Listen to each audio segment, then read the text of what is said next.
పంప ఉన్నా లేకపోయినా పర్వాలేదమ్మా. ఎందుకంటే ఈ లోకమే పెద్ద అతి పంప. మనం బాగుండాలి, 10 మందిని బాగు చేయాలనే ఆలోచన నీకు లేదమ్మా. ఏ మాట అంటే మనసు మొక్కలైపోతా బాగా తెలుసు. అందుకే అంత మాట ఎంత మాట అన్నామమ్మా. మీ నాన్న చేసిన విధానం వల్ల ఇదానికి ఇంకా వినాల్సి వస్తుంది. ఎప్పుడో చచ్చిపోయినప్పుడు రావాల్సిన ప్లేస్కి ఇప్పుడే రావాల్సి వస్తుంది. అయినా పోయేవాడో పిరికోడు. పిరికి వాళ్ళకి ఈ సమాజంలో వాల్యూ లేదని తెలుసుకో. ఆ మాట అనకమ్మా, ఆ మాట. నేను నా జీవితంలో ఎందరో పోయిన వాళ్ళని చూశాను. కానీ నడికని శ్మశానానికి వచ్చి తన పొరుగు కానే అంటించుకున్న మహామనిషిని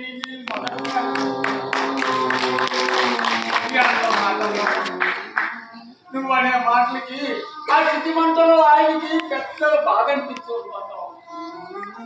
ఎంతో హాయినిచ్చుంటాయి, ఎంతో హాయి. దేవుళ్ళంటి మనిషి మీద అంత పెద్ద నేర్లే కనుక నీకు మనసులో పంపిద్దాం. అంటే నన్ను ఇంత పబ్లిక్ చేయడం కోసం, నన్ను ఇలా అవమానించడం కోసం ఇక్కడ తీసుకొచ్చావు అన్నమాట. రవి, నా గాడి తిక్కరేది నాకు మీ నాన్న దగ్గర అక్కడ మీ నాన్నతో కోపలేదు కానీ చూడు చూడు ఎడగెళ్ళిపోతున్నాడు. పొక్కన పొక్కన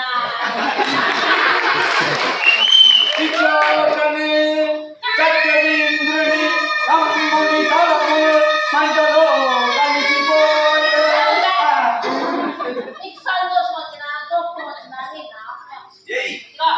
ఇందాక ఏదో మళ్ళీ ఏదో చేస్తానని వాగినాను కదా. ఏ శాతం చూడడం తెలవదు. ఏమి తెలవయ్యా? ఏంటి బాబా నేను బాగా వస్తున్నాను. ఫోన్లో బేదలాంటి సాల్గానే ఏమే మనం మాట్లాడుకోవట్లేదు ఇక్కడ. అమ్మా అలాగేనమ్మా, నేను అన్ని చూసుకుంటాను. చూసుకునేది దేవుడు మనిషి చచ్చిపోవడానికి కాను ఆయన కాబట్టి ఇంకా కోడలు పోయినాడు. పోతూ పోతూ ఓ సూసైడ్ నైట్ రాసి మరీ పోయాడు. తన చావుకు ఎవరో కారణం కాదని, జీవితం మీద విరక్తి పుట్టి చచ్చిపోతున్నానని ఆడి స్వహస్తాలతో రాశాడు. అది అధికారులందరికీ కాపీల మీద కాపీలు వేశాడు. అది ఆడి చేతి రాలేదని ఆడి కొడుకు వాళ్ళు నిర్ధారణ చేసేదే. ఇంకేం చేసేదే నా ఆడి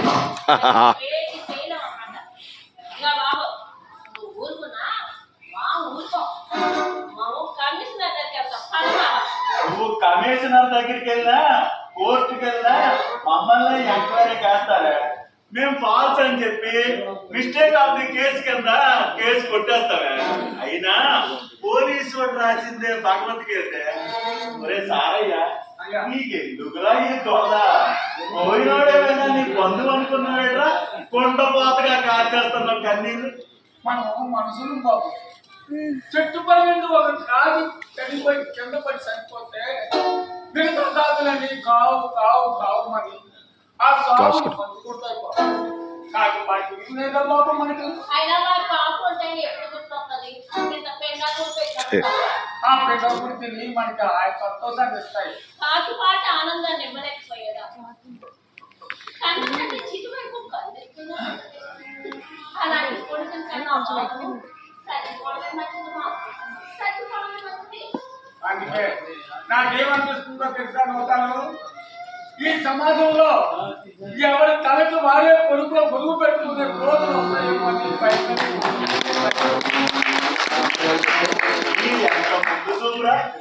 ఏమో రావచ్చేమో.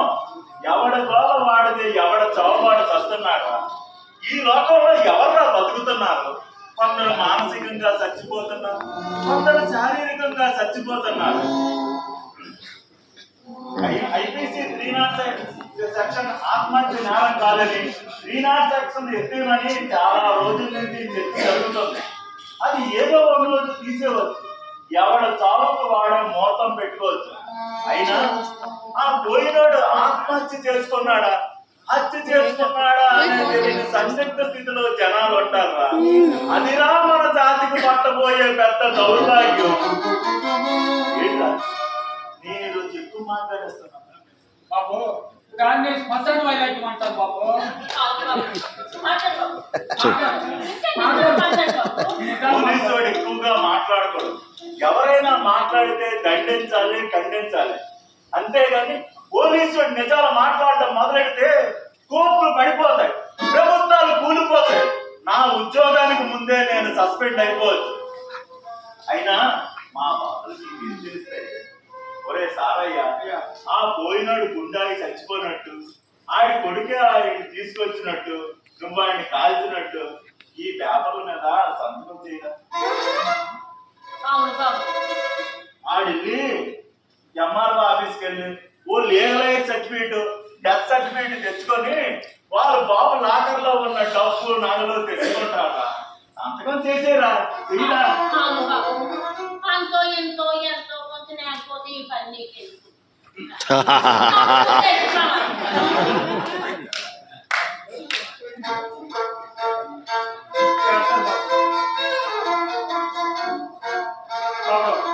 చేస్తాను బాబు. కన్న తండ్రి సమయమైన కాలకు ముందే అతను పనుల కోసం ఆశించబడే ఆశిస్తున్న ఈ సమాజంలో ఆ తండ్రి ఆస్తి కోసం ఆశపడటంలో తప్పులేదు బాబు. చేస్తాను బాబు, చేస్తాను కానీ ఓ బాల్య కొట్టింది బాబు.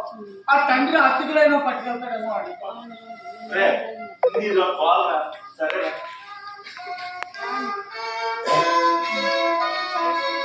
బాబు, నేను ఎక్కడ మాట్లాడుతున్నాను బాబు. నాన్నగారు అస్థికలు తీసుకెళ్ళిపోవడానికి ఓ బాలు రమ్మంటాను. నాన్నగారి స్నేహితుడు. ఏంటి బాబు? ఏంటి బాబు? అమ్మా మీరు కూడా ఉన్నా?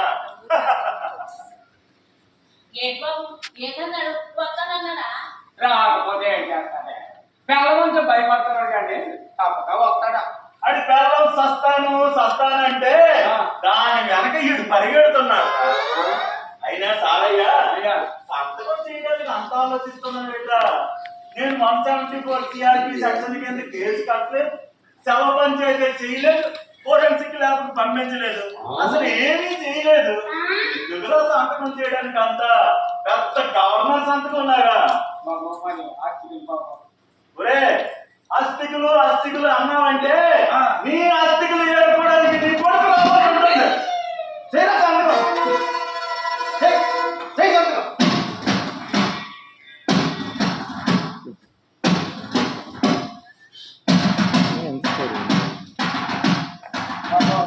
బాబు అతికిలు బాబు. ఒరే, బుర్ర తక్కువ నా కొడక. అస్థికులు అన్నావా? అవి ఏమైనా ఆస్తులు అనుకున్నావరా అన్నాడు ఆ వెధవా. అయినా వీటితో ఎలా ఏడుతున్నావే?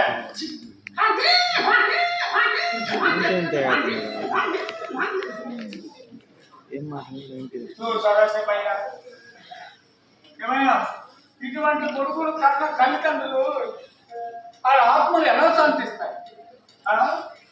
సరే మామ, ఇలా ఎక్కడ జరగకూడదు. అవునే ఇలా ఎక్కడ జరగకూడదంటే ఏ నలుగురు ఒక్కరిని వంటలు చేయకూడదు. అలాగే ఆ నలుగురు కూడా ఒక్కరిని ఆ ఒక్కరు ఆ నలుగురిని దూరం చేసుకోకూడదు. ఎందుకంటే కన్న తండ్రి సమమైన అతిథులు తీసుకురావడానికి కూడా అటువంటి కొడుకులు ఉన్నప్పుడు ఆ తండ్రుల ఆత్మలు ఎలా శాంతిస్తాయి? నాడు కావులు మోసుకొని శ్రవణకు నా కావుని తల్లిదండ్రులు కావులు మోసుకొని కాశీకి తీర్థయాత్ర తీసుకెళ్ళాడు శ్రవణకుమారుడు. ఆ రోజు ఎప్పటి నుంచి తల్లిదండ్రులు చూడడానికి కొడుకులు రాలేకపోతున్నారు.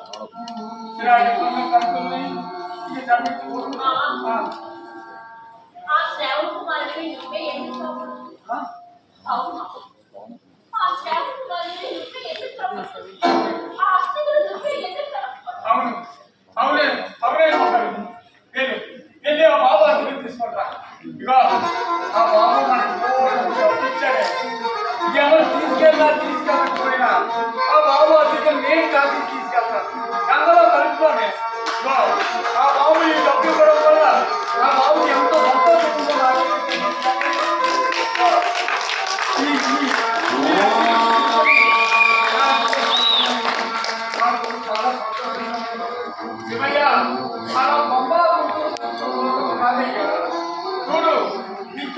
బాగా చనిపోయిన తల్లిదండ్రుల ఆత్మలు ఎన్నో ఉన్నాయి, ఎన్నో కథలు ఉన్నాయి. ఓ కాశీ ఇవన్నీ రావాలిగా